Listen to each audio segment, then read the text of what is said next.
Welcome to the 2025 New York State Public Safety UAS Summit.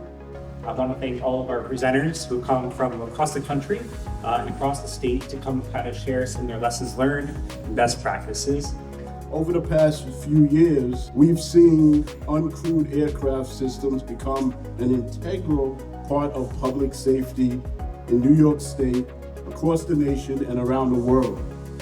As the UAS industry continues to expand and technology advances, it's imperative that public safety professionals stay on top of the new applications and cutting-edge developments taking place. Let's work together to expand our knowledge and skills in this dynamic, growing area. Certainly not lost on us at NUAIR, all the hard work that you all are doing out there, and I hope today we're going to give you some updates that are both interesting and valuable to you all. Some exciting things coming up with the demos today. We'll be hearing from Brink, Flock Safety, Autel, Axon, Skydio, IdeaForge, Vantage Robotics, FreeFly, Phonics. All these folks are going to be here and excited to show you what they can do.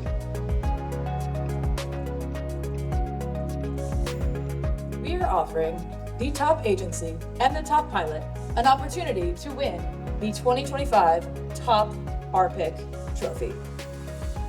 There are a lot of ideas and innovations to be shared at an event like this. It's a resource that represents a unique opportunity to learn from the industry experts, engage in innovative technology, and connect with fellow professionals in the field.